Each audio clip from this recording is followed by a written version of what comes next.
దేవుని యొక్క వాక్యాన్ని మనతో ప్రచురం చేయడానికి కంచుగముల సేవకులు మన మధ్యకు వస్తున్నారు. సమయాన్ని నేను ఆయనకు అప్పగిస్తున్నాను.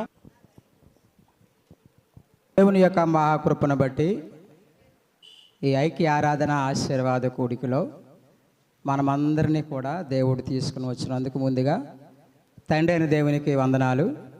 అలాగే నాతోటి జత పనివారు సేవకులకు, అలాగే సేవకురాండ్రులకు, సంఘస్థులకు అందరికీ కూడా నా హృదయపూర్వక వందనాలు తెలియజేస్తూ ఉన్నాను. ఉదయకాలం సెషన్లో అయ్యగారు ద్వారా దేవుడు మాట్లాడి చక్కని మాటలను విన్నందుకు వందనాలు. అలాగే ఈ సెషన్లో కూడా ఎవరు కూడా ఎటువంటి మాటలు కూడా ఆడకుండాను దేవుని యొక్క మాటలను శ్రద్ధగా వినాలని నేను కోరుచు ఉన్నాను. నేను చెప్పేటువంటి వాక్య భాగం విషయంలో మీరు అందరూ కూడా శ్రద్ధగా వినాలి. కీర్తన గ్రంథము 51వ కీర్తన,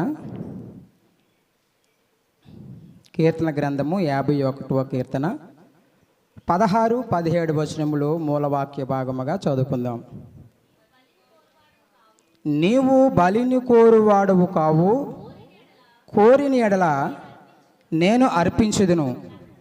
దహన బలి నీకిష్టమైనది కాదు, విరిగిన మనసే దేవునికిష్టమైన బలులు. దేవా, విరిగి నలిగిన హృదయమును నీవు అలక్ష్యము చేయవు. చాలండి. ఈ వాక్య భాగంలో దావీదు గారు చెప్పినటువంటి ఈ సందర్భం మనము గమనించుకున్నట్లయితే, దావీదు మహారాజు గారు నిజాయితీగా ఇక్కడ మాట్లాడుతూ ఉన్నారు. నిజాయితీగా మాట్లాడుతూ ఉన్నారు.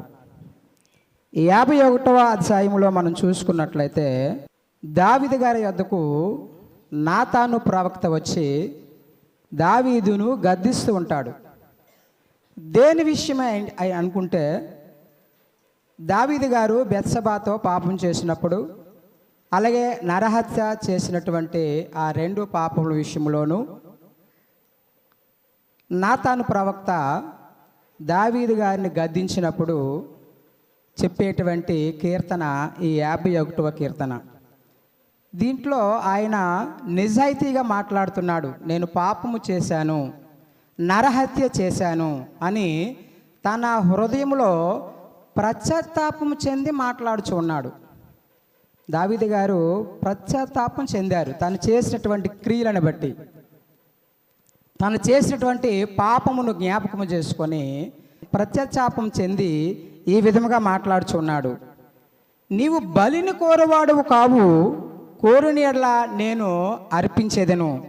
నీవు దేనిని కోరుకుంటున్నావు అంటే, విరిగి నలిగిన హృదయమును నీవు కోరుకుంటూ ఉన్నావు అని దావీదు గారు మనందరికీ కూడా తెలియపరుస్తూ ఉన్నారు. అయితే పాపమును విడిచిపెట్టి దావీదు గారు తన పాపాన్ని ఒప్పుకొని ఈ మాటలు మాట్లాడుచు ఉన్నారు.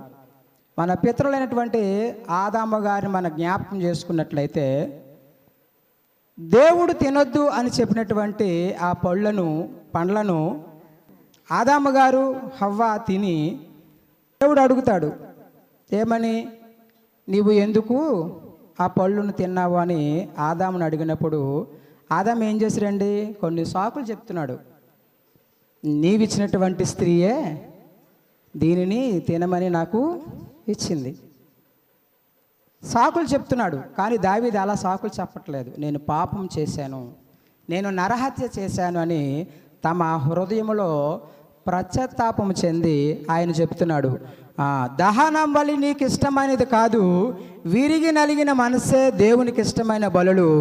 దేవా, విరిగి నలిగిన హృదయము నీవు అలస్యము చేయవు అని చక్కగా మాట్లాడుతూ నిజాయితీగా మాట్లాడుతూ ఉన్నారు. చూడండి, అది మాట 51వ అధ్యాయము 3వ వచనం 4వ వచనం చూసుకున్నట్లయితే, నా అతిక్రమములు నాకు తెలిసే ఉన్నవి, నా పాపం ఎల్లప్పుడూ నా ఎదుటనున్నది. నీకు కేవలము నీకే విరోధముగా నేను పాపము చేసి ఉన్నాను, నీ దృష్టి ఎదుట నేను చెడుతనము చేసి ఉన్నాను. చాలండి. ఇక్కడ మనం చూసుకున్నట్లయితే ఆదాము చెప్పినటువంటి సాకులు చెప్పినట్లుగా కాకుండా దావీదు గారు ఏమంటున్నారండి? నా అతిక్రమములు నాకు తెలుసు, నేను చేసినటువంటి పనులన్నీ కూడా నాకు తెలుసు. నా పాపం ఎల్లప్పుడు నా ఎదుట ఉన్నది. కేవలముగా మీరు చెప్పినటువంటి మాటలను విడిచిపెట్టి నేను నీకే, ఖచ్చితంగా చెప్తున్నాడు, నీకు కేవలము నీకే విరోధముగా నేను పాపమును చేసి ఉన్నాను అని పశ్చాత్తాపపడి దావీదు గారు చక్కని కీర్తన రాస్తూ, విరిగి నలిగిన హృదయమును నీవు అలక్ష్యము చేయవు అనేటువంటి మాటను మనందరికీ కూడా తెలియపరుస్తూ ఉన్నారు. అయితే ఇక్కడ మనం చూసుకున్నట్లయితే కీర్తన గ్రంథము 38వ కీర్తన 18వ వచనంలో చక్కని మాట ఉంటుంది చూడండి. 38వ కీర్తన 18వ వచనం, నా దోషమును నేను ఒప్పుకొనుచున్నాను, నా పాపమును గూర్చి విచారపడుచున్నాను. చాలండి, చాలు. ఇక్కడ మనం చూసుకున్నట్లయితే మన దోషములను మనం ఎప్పుడు కూడా ఒప్పుకుంటూ ఉండాలి. మన దోషములు ఒప్పుకోవాలి. మనము చేసినటువంటి పాపముల విషయమై విచారణ పడుతూ దేవునికి మనము మన పాపం విషయమై పశ్చాత్తాపము చెందాలి. ఇక్కడ దావీదు గారు అట్టి పశ్చాత్తాపం చెందినటువంటి, లేదంటే నలిగినటువంటి హృదయంతో ఈ కీర్తన రాస్తూ ఉన్నాడు.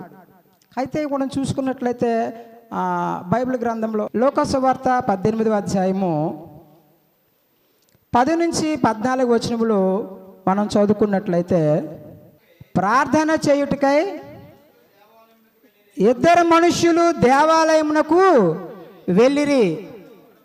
వారిలో ఒకడు పరిసయ్యుడు, ఒకడు సుంకరి. పరిసయ్యుడు నిలిచి, దేవా, నేను చోరులను, అన్యాయస్తులను, వ్యభిచారులైన ఇతర మనుషుల వలనైనను ఈ సుంకరి వాని వలనైనను ఉండనందుకు నీకు కృతజ్ఞతాస్తుతులు చెల్లిస్తూ ఉన్నాను. చాలండి. ఇక్కడ మనం చూసుకున్నట్లయితే ఈ కథ అంతా కూడా మనకు తెలుసు, పరిసయ్యుని గురించి, సుంకరి గురించి. ఇక్కడ ఈ ఇరువురు మాటలు కూడా మనము గమనించుకున్నట్లయితే ఇందులో ఒకరు నిజాయితీగా మాట్లాడుతున్నారు, ఒకరు తన స్వబుద్ధిని ఆధారం చేసుకొని, స్వనీతిని ఆధారం చేసుకొని మాట్లాడుచు ఉన్నారు. పరిసయ్యుడు అంటున్నాడు, గర్వముతో మాట్లాడుచున్నాడు. ఏమని?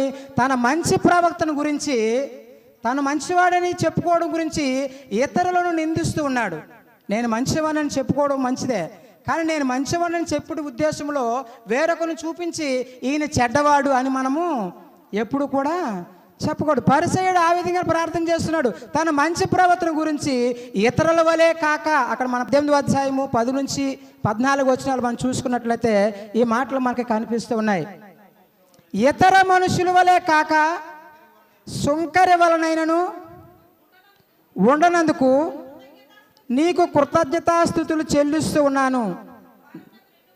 వారమునకు 2 మారులు ఉపవాసము చేయుచు నా సంపాదన అంతటిలో 10వ వంతు చెల్లిస్తున్నాను. తనలో తాను ప్రార్థించుకుంటున్నా అంటున్నాడు. నేను ఇక్కడ మనం చూసుకున్నట్లయితే తన మంచి ప్రవక్తను గురించి సుంకరను చూపిస్తున్నాడు.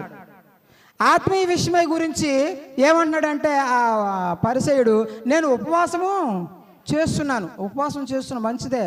ప్రభు చెప్తున్నాడు, నువ్వు ఉపవాసం చేసినప్పుడు ఎవరికి కూడా కనబడాలని ఉపవాసం చేయకండి అని చెప్తున్నాడు. కానీ ఈ పరిసయ్యుని మాటలు ఎలాగున్నాయండి? తన గొప్పను గురించి చెప్పుకుంటూ ఉన్నాడు. వారానికంటే 2-3 సార్లు ఉపవాసం చేస్తున్నట్ట. మరలా కూడా ఆ దశం భాగాన్ని ఇస్తున్నాను అని ఇక్కడ తన పనుల విషయంలోనూ పరిసయ్యుడు గొప్పలు చెప్పుకుంటూ ఉన్నాడు, ఇతరుల గురించి చెప్పుకుంటూ తన విషయమై. కానీ సుంకరి ప్రార్థన అలాగే చెప్పట్లేదు. వినయము గల హృదయము గలవాడే సుంకరి తన నిజమైనటువంటి స్థితి ఏమిటో తెలుసుకొని అక్కడ మాట్లాడుతూ ఉన్నాడు. ఏమని మాట్లాడుతున్నాడండి? అయితే సుంకరి దూరముగా నిలువబడి ఆకాశము వైపు కన్నులెత్తుటికైనను ధైర్యము చాలక రొమ్ము కొట్టుకొనుచు, దేవా, పాపినైన నన్ను కరుణించమని పలికిని. చూడండి, ఇక్కడ చూసుకున్నట్లయితే ఈ పరిసయ్యునికి ప్రార్థన సుంకరి ప్రార్థనలో చాలా వ్యత్యాసం కలిగి ఉంది. మనము పరిసయ్యుని వలె మనం ఉండకూడదు, సుంకరిని వలె మనము ఉండాలి. ఇక్కడ దైవ సన్నిధికి వచ్చి నేను తగినవాడును కాను అని తనకు తాను తగ్గించుకుంటూ ఆ ఆకాశము వైపు కన్నులెత్తుటకైనను ధైర్యము చాలక అని తన రొమ్ము కొట్టుకొనుచు ఆ వినయముతో పశ్చాత్తాపం చెందుతూ నేను పాపిని అని ఒప్పుకొని ఈ సుంకరి ప్రార్థన చేస్తున్నాడు. ఈ ఇరువురు ప్రార్థనలు మనం చూసుకున్నట్లయితే సుంకరి తను తాను తగ్గించుకున్నాడు. అందుకే దేవుడు చెప్తున్నాడు, తను తాను తగ్గించుకున్నవాడు హెచ్చింపబడును అని. ఆ విధముగానే ఇక్కడ మనం చూసుకున్నట్లయితే ఈ దావీదు గారు అలాగే తన ఉన్నటువంటి స్థితి ఎలాంటిదో చూసుకొని, తను రాజుగా ఉన్నప్పటికీ కూడా తన స్థితి ఏంటి, తను చేసినటువంటి క్రియల విషయంలో పశ్చాత్తాపం చెంది ఈ సుంకరి వలె తన స్థితిని గమనించి మాట్లాడుచు ఉన్నాడు. నేను పాపము చేశాను అనే పాపాన్ని ఒప్పుకొని ఇక్కడ ఈ మాటలు మనకు చెబుతూ ఉన్నారు. ఏమంటున్నారంటే, విరిగి నలిగిన హృదయమును నీవు అలక్ష్యము చేయువు అని తన పాపాన్ని ఒప్పుకొని మాట్లాడుచు ఉన్నాడు. అయితే ఇక్కడ దావీదు గారు ఒకటి మనం చూసుకున్నట్లయితే, మనం ఎక్కువగా దావీదు గారి గురించి చెబుతూ ఉంటాం.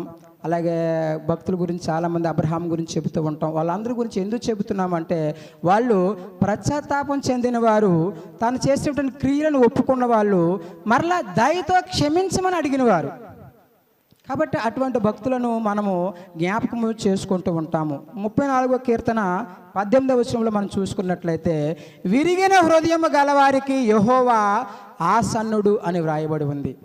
విరిగిన హృదయం కలవాలి నీలోని నాలోని కూడా. నలిగిన మనస్సు కావాలి, నలిగిన హృదయము మనకి కావాలి. కాబట్టి అటువంటి వారిని దేవుడు అంటున్నాడు ఇక్కడ, నలిగిన మనస్సును గలవారిని ఆయన రక్షిస్తూ ఉన్నాడు. ఈ లోకానికి వచ్చింది మనలను మన పాపము నుంచి విడుదల కలిగించడానికి, మనల్ని రక్షించడానికి ఆయన ఈ లోకానికి వచ్చారు.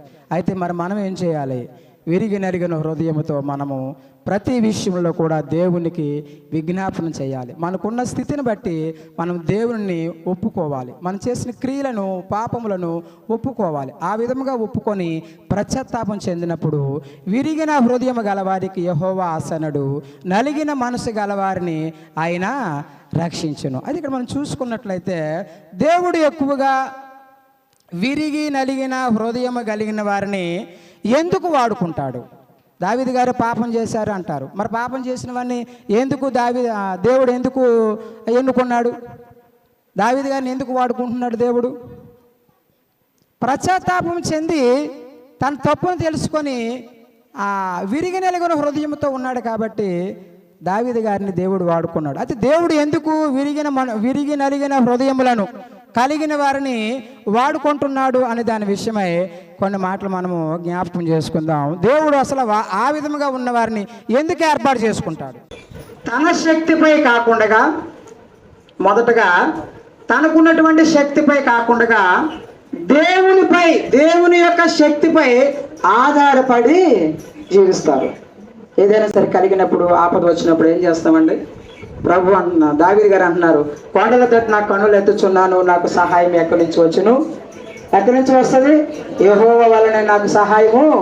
ఈ ప్రకృతి వైపు చూసినట్లయితే నాకు సహాయం దొరకదు, ఈ మనుషుల వైపు చూసినట్లయితే నాకు సహాయము దొరకదు. యెహోవా నీ వలననే నాకు సహాయం కలుగుతుంది అని సెలవిస్తూ ఉన్నారు. ఎందుకంటే విరిగి నలిగిన హృదయం కలిగిన వారు తన శక్తిపై ఆధారపడకుండా దేవుని యొక్క శక్తిపై ఆధారపడతారని మనకి చక్కగా బైబిల్ గ్రంథము సెలవిస్తుంది. 2 కొరింథీ పత్రిక 12వ అధ్యాయము 8 నుంచి కొన్ని మాటలు చదువుకుందాం. అది నా యొద్ద నుండి తొలగిపోవాలని దాని విషయమై ముమ్మారు చాలను బలహీనత. సామెత గ్రంథంలో ఒక మాట ఉంది, తినవసరం లేదండి, 3వ అధ్యాయము 5-6 వచనం చూసుకున్నట్లయితే, నీ స్వబుద్ధిని ఆధారం చేసుకొనక. మనం ఎప్పుడు కూడా మన స్వబుద్ధిని ఆధారం చేసుకోకుండా ప్రభు చెప్తున్నారు, నీ పూర్ణ హృదయముతో యెహోవా యందు నమ్మకించుము. మా స్వబుద్ధి మీద ఆధారపడకుండా మనం ఎవరి శక్తి మీద ఆధారపడాలండి? ఎవరి శక్తి మీద ఆధారపడాలి? దేవుని యొక్క శక్తి మీద ఆధారపడి జీవించినప్పుడు మనకు ఆ కార్యము దేవుడే సహాయం చేస్తాడు. కార్యంలో దేవుడు మనకు సహాయం చేస్తాడు.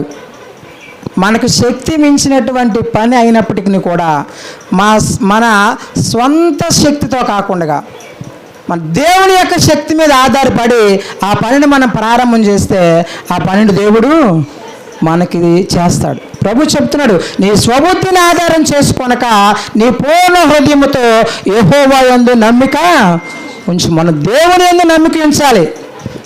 మనకున్న బలంతో మనం పనిచేస్తే అది జరగదండి. దేవుని యొక్క శక్తితో మనం పనిచేసినట్లయితే ఎట్టి కార్యమైనా సరే దేవుడు మనకు సఫలముగా చేస్తాడు. అది ఎప్పుడు కూడా విఫలమవ్వదు.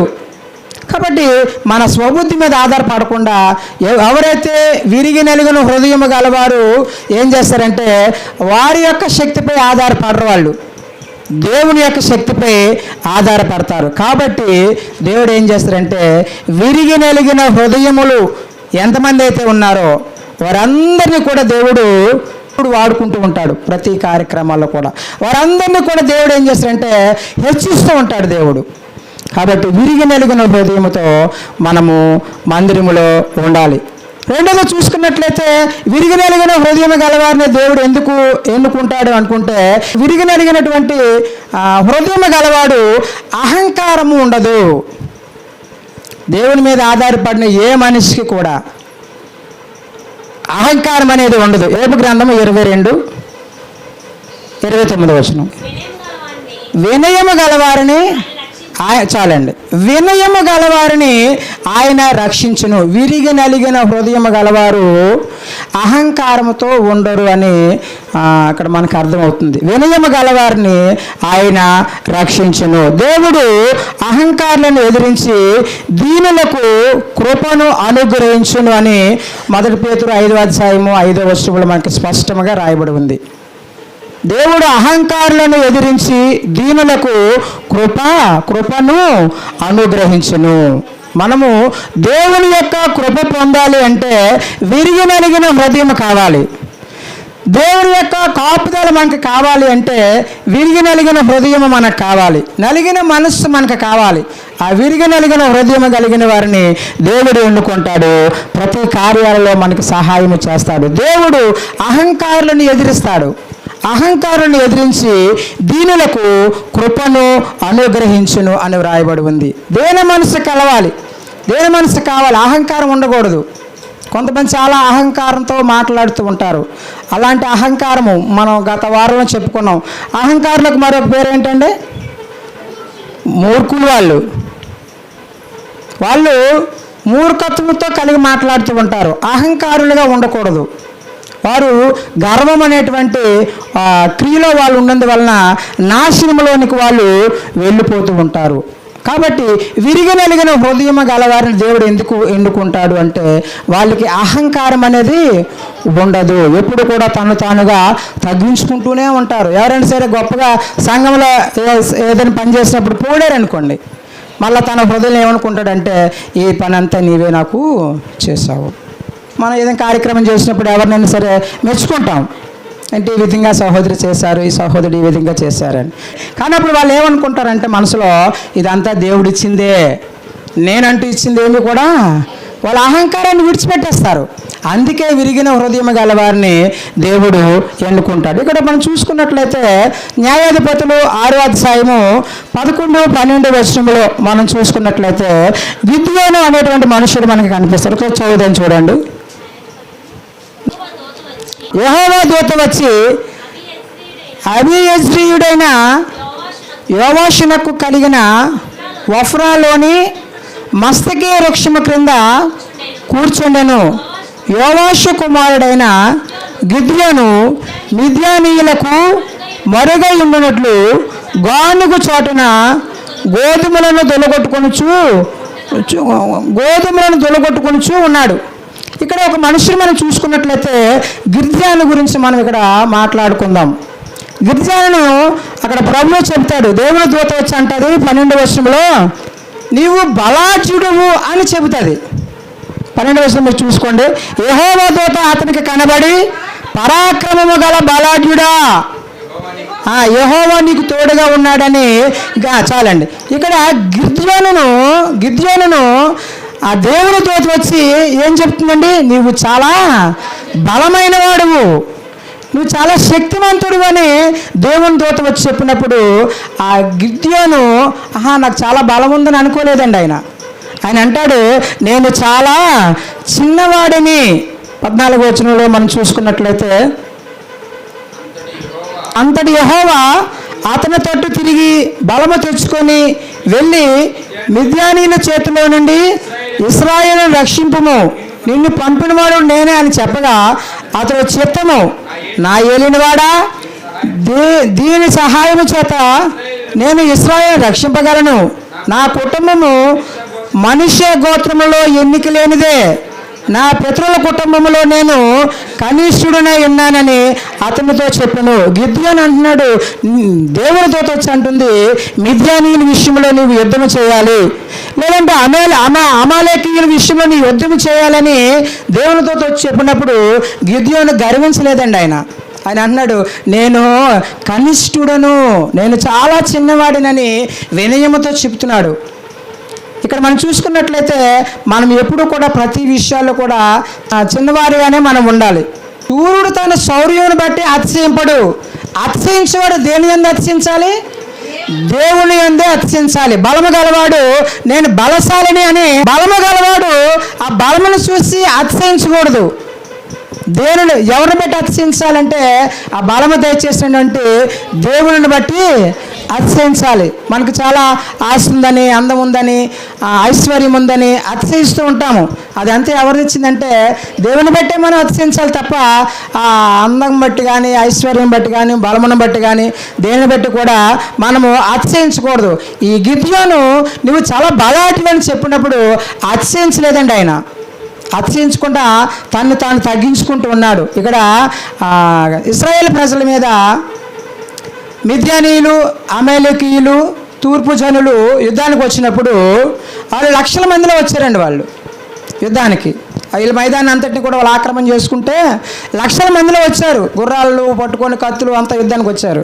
కానీ ఇక్కడ గిద్యోను మనం చూసుకున్నట్లయితే ఆ యుద్ధానికి పంపబడిన వారు 32,000 మంది. ఆ జనాంగాన్ని అంతటిని కూడా చూసి 22,000 మంది వెళ్ళిపోతారు. తర్వాత కూడా ఉన్నటువంటి 10,000 మందిని కూడా చూసుకున్నట్లయితే ఆ 10,000 మందిలో లాస్ట్కి యుద్ధం చేయడానికి మిగిలిన వారు ఎంతమంది అండి? 300 మందే. ఈ 300 మందితో గిద్యోను ఏం చేశాడంటే ఈ లక్షల మంది అయినటువంటి మిద్యానీయులను, అమాలేకీయులను, తూర్పు జనులందరినీ కూడా యుద్ధంలో వారిని జయించాడు. దానికి కారణం ఏంటంటే ఆయనకు అహంకారము లేదు. విరిగి వెలిగిన హృదయం గలవాడే గిద్యోను. ఆ గిద్యోనును దేవుడు వాడుకున్నాడు. ఎందుకంటే అహంకారం లేకుండాను, దానికి శక్తి ఉండి కూడా ఆ శక్తిపై ఆధారపడకుండా దేవుని యొక్క శక్తి మీద ఆధారపడ్డాడు. నాకు బలం ఉందని బలం మీద అతిశయపడలేదు.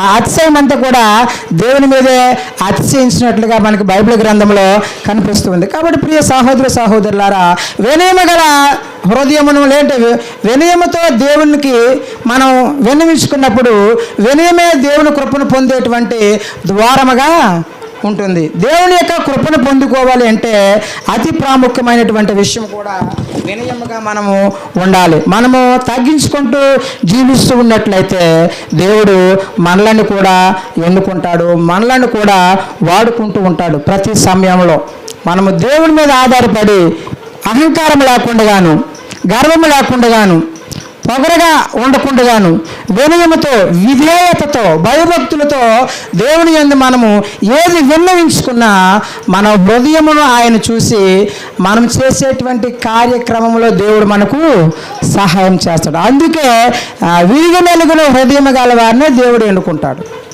విరిగిరగిన హృదయం గలవారము మనం ఎడను కూడా దేవునితో పాటుగా సహవాసము చేస్తూ ఉండాలి. ఎందుకు అంటే విరిగి నలిగిన హృదయమును దేవుడు ఎన్నడను కూడా అలక్ష్యము చేయలేదని రాయబడింది. కాబట్టి ఇక్కడ మనం చూసుకున్నట్లయితే ఇక్కడ విరిగి నలిగిన హృదయము గలవాడే దావీదు తను చేసినటువంటి పాపం విషయమై పశ్చాత్తాపం చెందుతూ ఈ కీర్తనలు రాస్తూ ఉన్నాడు. ఇర్మియా 9వ అధ్యాయము 23-24 వచనాలు. యెహోవా ఎలాగ సెలవిచ్చుచున్నాడు, జ్ఞాని తన జ్ఞానమును బట్టి, సూర్యుడు తన శౌర్యమును బట్టి అతిశయింపకూడదు, ఐశ్వర్యవంతుడు తన ఐశ్వర్యమును బట్టి అతిశయింపకూడదు. అతిశయించువాడు దేనిని బట్టి అతిశింపవలనగా భూమి మీద కృప చూపుచు నీతి న్యాయములు జరిగించుచున్న యెహోవాను నేనేనని గ్రహించి నన్ను పరిశీలనగా తెలుసుకొనుట బట్టియే అతిశయింపవలను. చాలండి. ఇక్కడ మనం చూసుకున్నట్లయితే విరిగి నలిగిన హృదయము గలవారిని దేవుడు ఎందుకు ఎన్నుకుంటాడు అంటే, విరిగి నలిగిన హృదయము గలవారి వలన ఆ యొక్క మనుషుడు ద్వారా దేవునికి మహిమ కోరుకుంటాడు, దేవునికి మహిమ కలుగుతుంది. కాబట్టి ఇక్కడ మనం ఇర్మియాలో మనకు స్పష్టంగా రాయబడి ఉంది, శౌర్యమును బట్టి సూర్యుడు తన శౌర్యమును బట్టి అతిశయించలేదు, బలము గలవాడు తన బలమును బట్టి, ఐశ్వర్యవంతుడు తన ఐశ్వర్యమును బట్టి అతిశయించకూడదు. దేవుని యందే మనము అతిశయించాలి. ఇక్కడ మనం చూసుకున్నట్లయితే అండి 2 కొరింథీ పత్రిక 1:27-29 ఆ చక్కని మాట రాయబడింది, జ్ఞానులను సిగ్గుపరచుటకు లోకములో నుండి వెర్రివారిని దేవుడు ఏర్పాటు చేసుకుని ఉన్నాడు.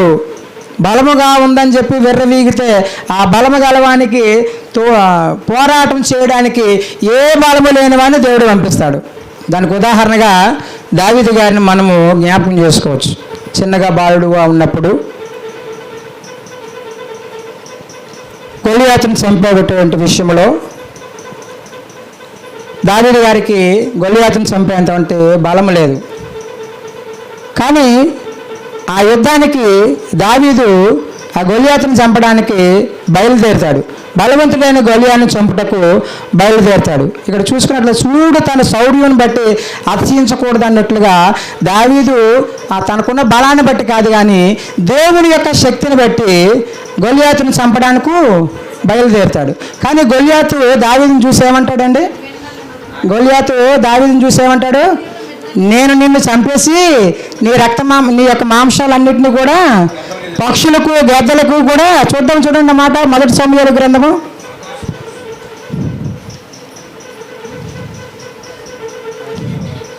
17:44 నా దగ్గరికి రమ్ము, నీ మాంసమును ఆకాశ పక్షులకును భూమృగములకును ఇచ్చివేతునని ఆ ఫిలిష్తీయుడు దావీదుతో అనగా, దావీదు నీవు కత్తియు ఈటియు బల్లెమును ధరించుకొని నా మీదకు వచ్చుచున్నావు. అయితే నీవు తిరస్కరించిన ఇశ్రాయేలీయుల సైన్యములకు అధిపతి యెహోవా పేరట నేను నీ మీదకి వచ్చుచున్నాను. చాలండి, 1 నిమిషం. మరలా ఇక్కడ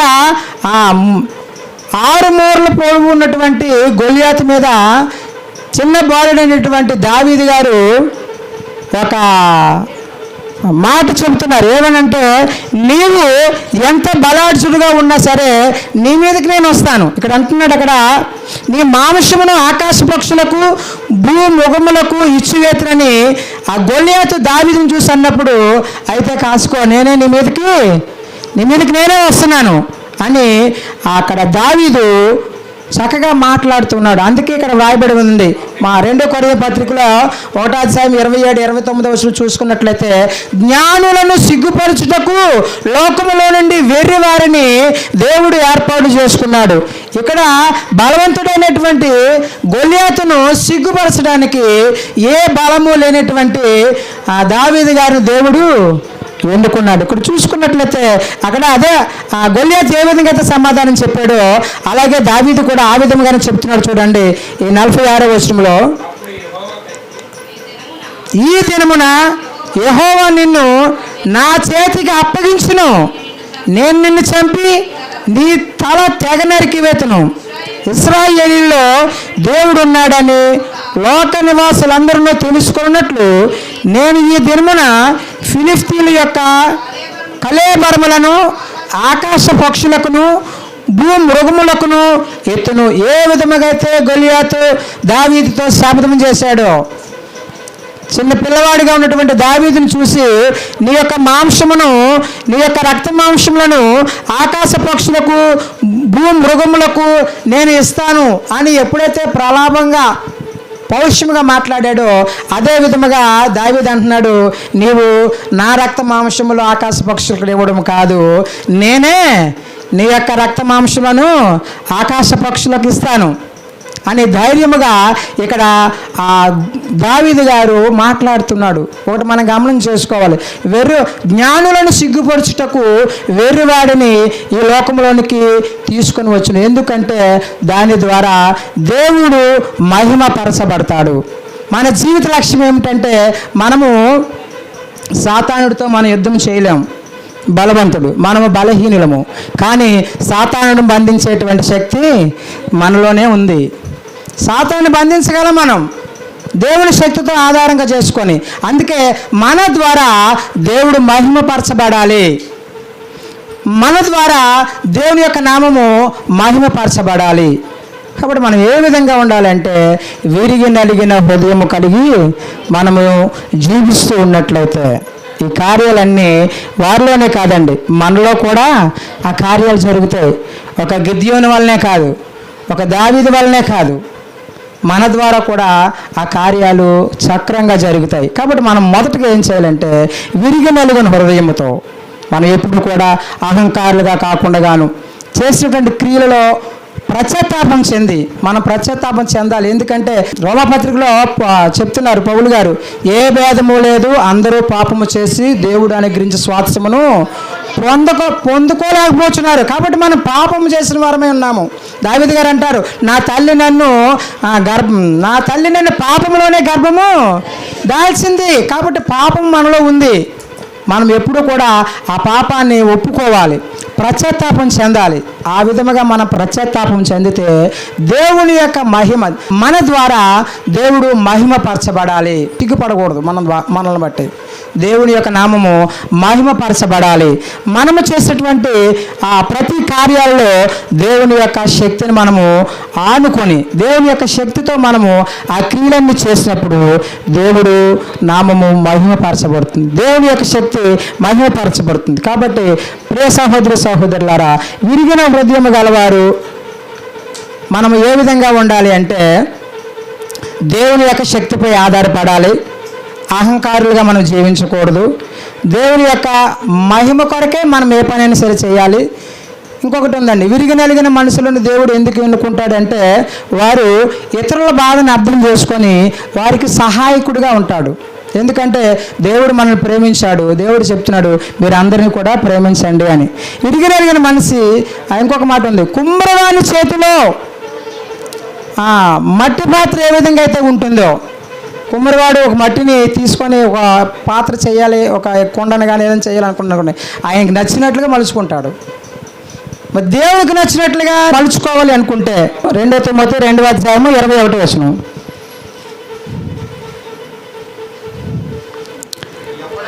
ఎవడైనను వీటిలో చేరక తన్ను తాను పవిత్రపరచుకొని ఎడల వాడు పరిశుద్ధపరచబడి యజమానుడు వాడుకొనుటకు అర్హమై ప్రతి సత్కార్యమునకు సిద్ధపరచబడి ఘనత నిమిత్తమైన పాత్రయై ఉండును. ఇక్కడ మనం చూసుకున్నట్లయితే కుమ్మరివాని చేతిలో ఆ మట్టి ఉన్నప్పుడు తనకు నచ్చినట్టే మలుచుకుంటాడు, తనకు ఉపయోగకరంగా మలుచుకుంటాడు. కాబట్టి మనం ఏ విధంగా ఇక్కడ చక్కగా రాదండి, ఘనత నిమిత్తమైన పాత్రగా మనము ఉండాలి. ఎవరి ఘనత అండి?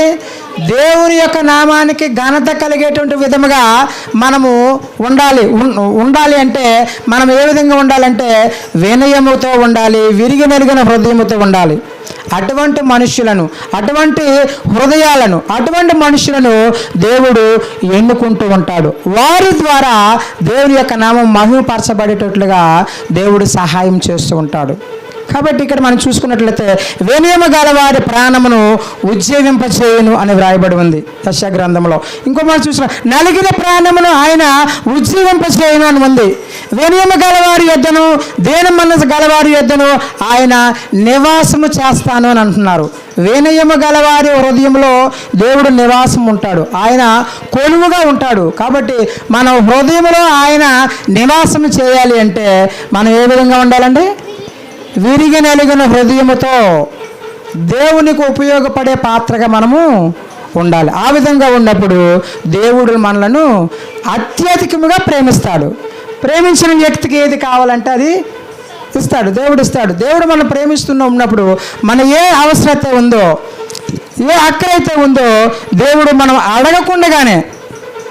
అడగకుండానే దేవుడు మనకి దయచేస్తూ ఉంటాడు. ప్రియ సహోదరి సహోదరులారా, మనము దేవుని యొక్క ఆశీర్వాదములు, దేవుని యొక్క కాపుదల, ఆయన యొక్క అద్భుత కార్యాలు మన జీవితంలో జరగాలి అంటే మరి మనం ఏ విధంగా ఉండాలి అంటే దావీదు గారి వలె ఉండాలి, ఆదాము గారి వలె కాదు. ఏదైనా పని చేసినప్పుడు అరే అదెందుకు అలా చేసావు అన్నాం అనుకోండి, అల్లాడు చేయమన్నాడు అనకూడదు. ఎవరో చేయమన్నారు, నువ్వు చేసేటప్పుడు ఆలోచన చేయాలి. ఆదాము అలాగే చెప్పాడు, నీవిచ్చిన భార్యే ఇది నన్ను తినమంది, నువ్వు ఇవ్వకపోతే ఇందాక యాకోబు గారి ప్రార్థనలాగా ఉంది.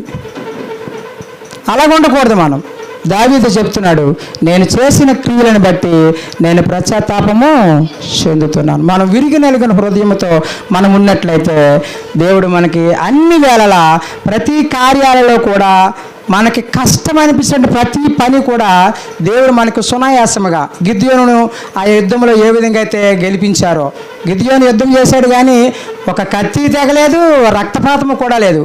ఊరికినే 10 నిమిషాల యుద్ధం అంతా అయిపోయింది. అవసరమైతే మీ సేవకులు దాని గురించి మీకు బోధిస్తారు. అటువంటి సునాయాసముగా ప్రతి కార్యాలలో కూడా మనకి దేవుడు సహాయం చేస్తాడు.